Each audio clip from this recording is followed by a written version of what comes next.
Hi guys, welcome to the video. This is JJ and this will be my weekly training review for the week of the 6th of July.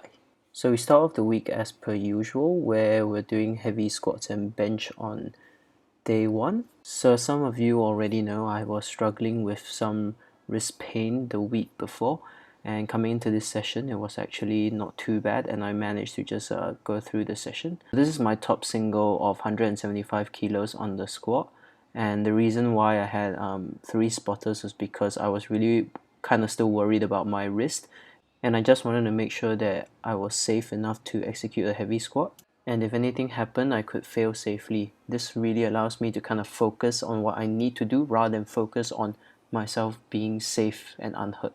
I think this is one of the great things about training at Elevate, and I think it's not just about having good training partners, it's also about having a good training environment and a safe training space, because I think what a lot of people when they're in training in commercial gyms, they're really afraid to do is to ask people to spot them, and they are caught in two minds between staying safe and going heavier, and this kind of limits their ability to actually push. I also think it's really important that your space is actually very conducive and very supportive, and I know that it doesn't have to be Dustin or Russell or Clinton. I can ask anybody to spot me and I can trust that they know what they are doing. I think this is one of the things that people don't consider when they're finding somewhere to train, is that if you can afford to go to a place where you can take this element of safety out of the way and you can just focus on what you need to do, I can assure you that your training will definitely go better. And this is why I train at Elevate.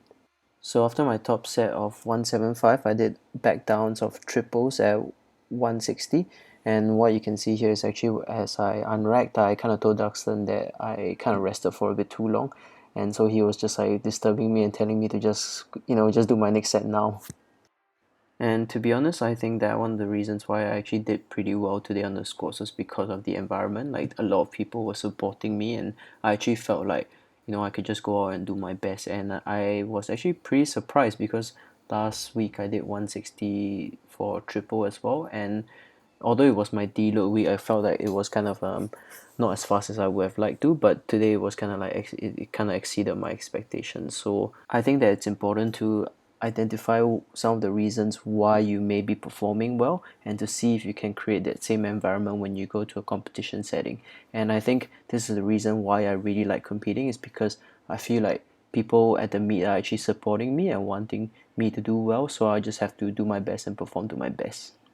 So right after squats is where we actually put my wrist to the test, and during my warm-ups for bench press I actually didn't feel like it was that good. I felt like I was pushing harder on my right side than my left, so we left it there and we didn't go up. And to be honest, it was quite annoying because I really wanted to go up heavier this week, because 127.5 is like my 100% and my comp best, and I just really want to exceed that. But I think coach was just like, you know what, let's just take the win here, and if you feel better next week we can just push it up slightly. And I think that's like the sensible thing to do. So like I've also mentioned previously, the way we've been doing our programming recently is just like we're not really focused on the top set. We're more focused on the back down and the quality of work that we can do. So I think it was actually a pretty good call to not go up, because judging from how my 122.5 back downs for triples went, it was the right call and about everything I had in the tank. So you'll see here in my last set of 122.5 kilos, I actually grinded out the last one at RP 10. And the lesson that I would like to share with you guys regarding this is, in training, just as the environment is important, and it can shape your competition experience as well, you should also be using your training as practice to make the right calls. And the more you practice making the right calls, the more you'll be familiar with the edge of your performance and your capabilities, and as a result, you'll be able to make the appropriate call when the time arises. Remember that training is about building strength and not testing strength. Moving on to day 2 on the Tuesday, I'll actually be pretty honest and say that I was not very happy with the overall execution of day 2 in general. So on my top set for bench press, 122 kilo triple, I actually didn't like the fact that I was a bit too tucked behind my legs, and when I leg drive you could see how my glutes just like cleanly came off the bench. There's like no disputing it. But on the bright side, this is the first time I've taken 120 kilos on any other day other than day one. So I think that's progress. But at the same time, it's also like it's not just progress for the sake of the numbers. You need to also be making sure that you are doing it to the legal competition standards and holding yourself to that high standard of performance, regardless of what day it is.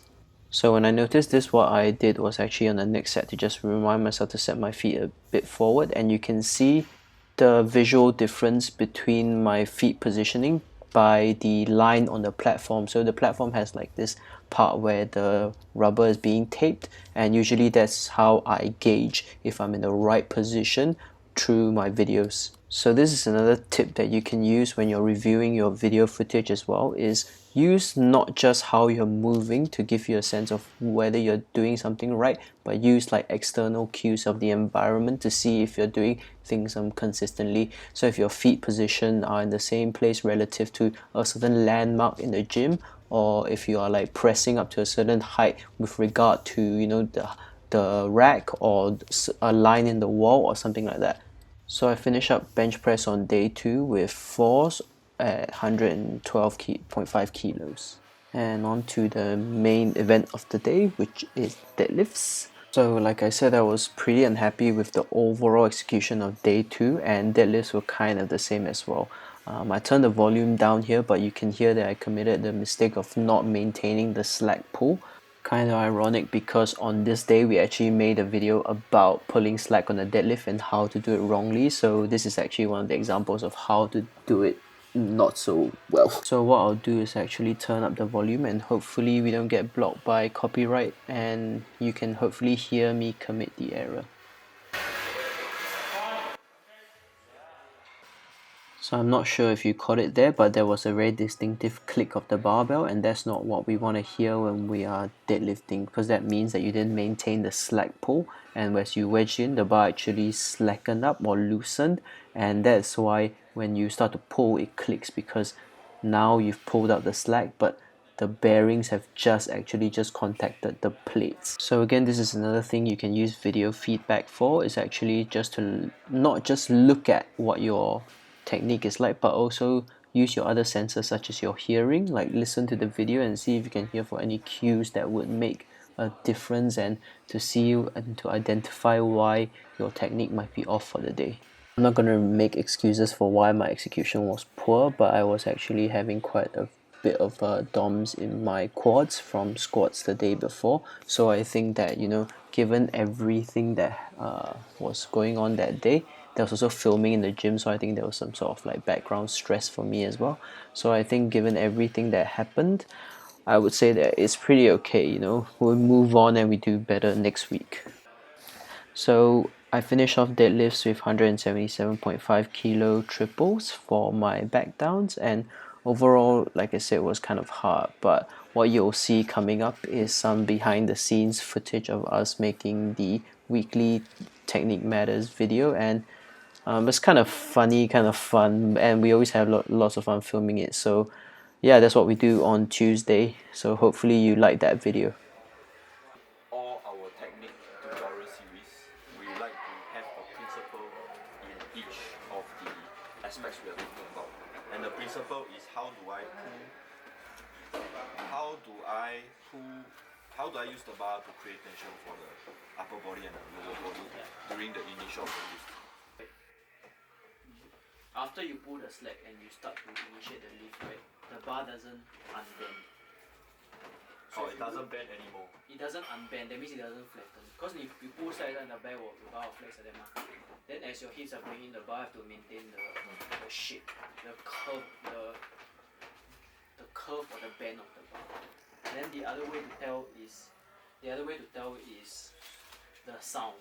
If you start to kick, right, then got sound, right, means you never maintain the slack. So day 3 on a Thursday was when I would do my secondary squat day, and something that we're trying this block is actually a more high volume approach to my squats. So overall I did a 6x5 with a top set of 150 kilos and back downs of 142.5 kilos.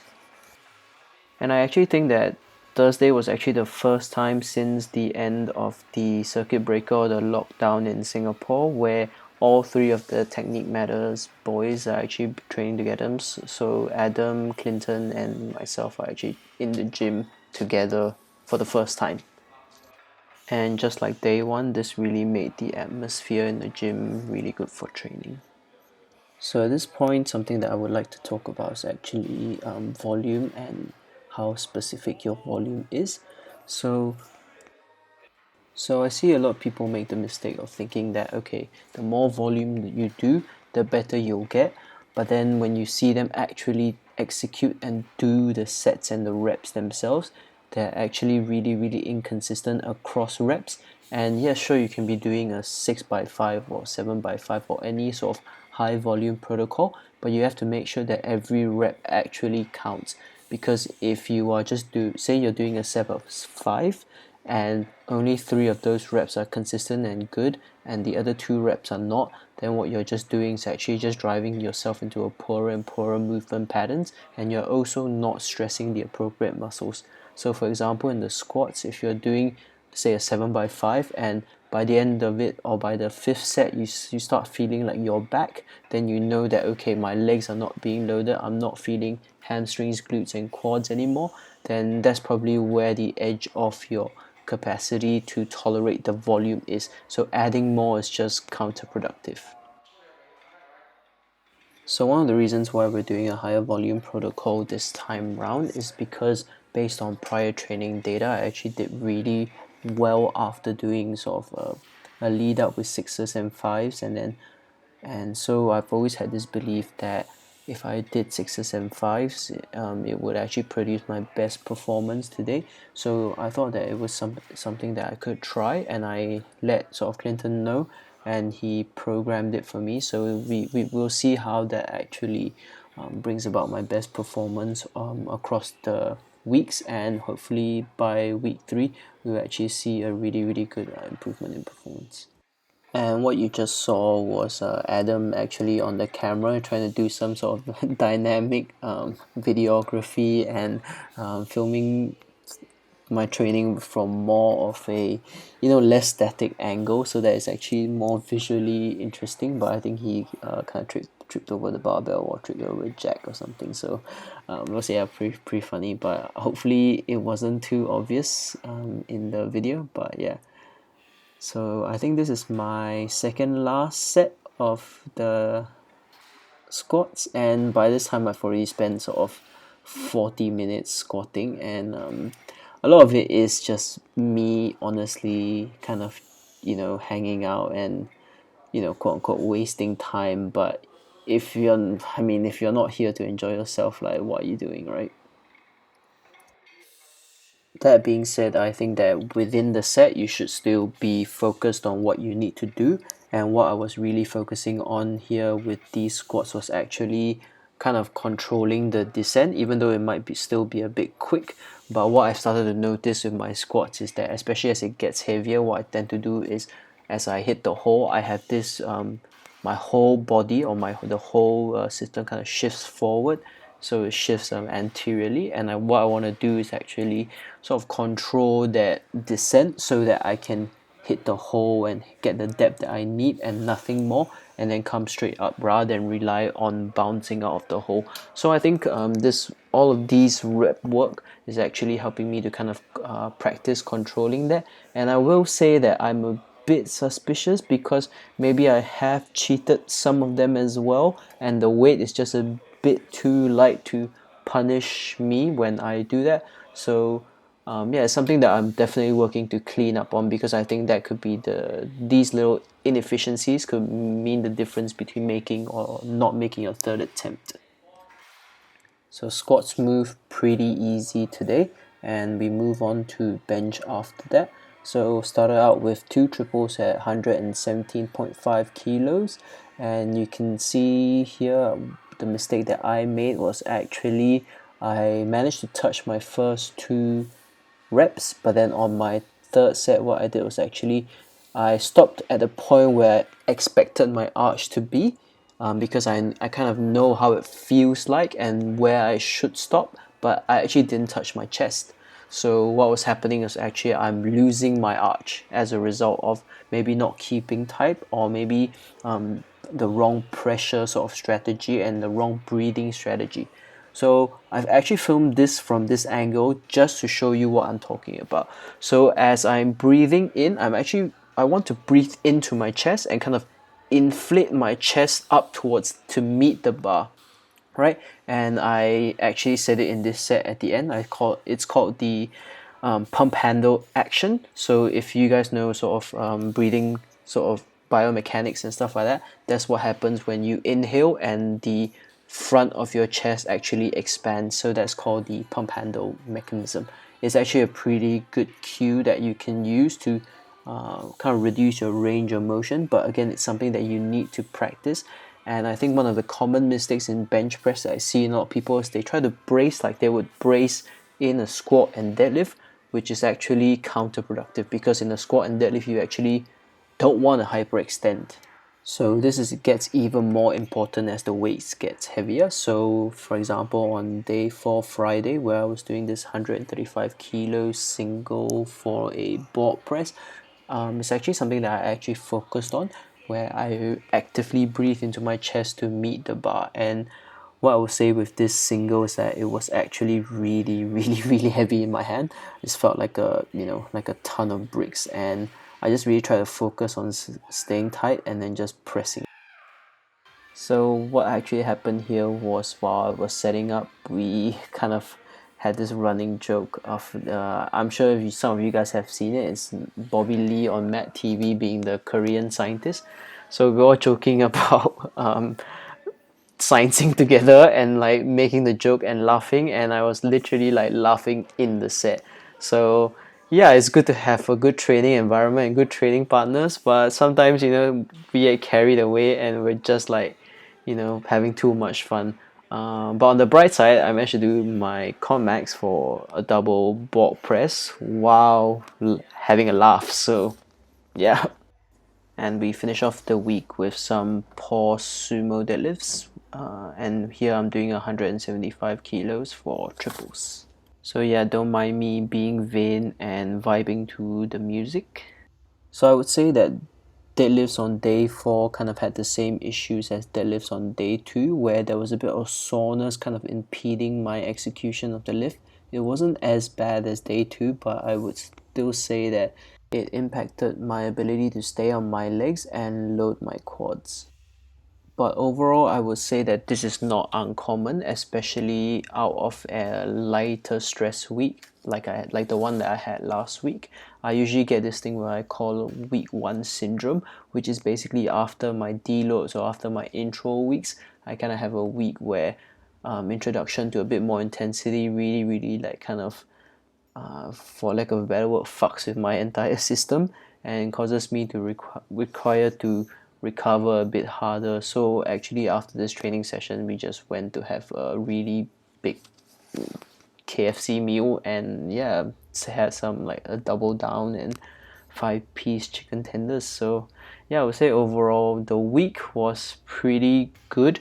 I really enjoyed myself in terms of getting being able to just touch some higher intensity, and also not just high intensity for the sake of high intensity, but high intensity for the sake of giving us a good starting point to ramp up into for the rest of the block. And then hopefully at the end of a block I will be close to hitting some of my maxes on, I think, deadlift at least. And then squats is still a bit far off, but I think that squats we are actually putting in a lot of good work. So I'm not too focused on that. So yeah, if you like this style of content, don't forget to like, share, and subscribe, and we'll catch you next time.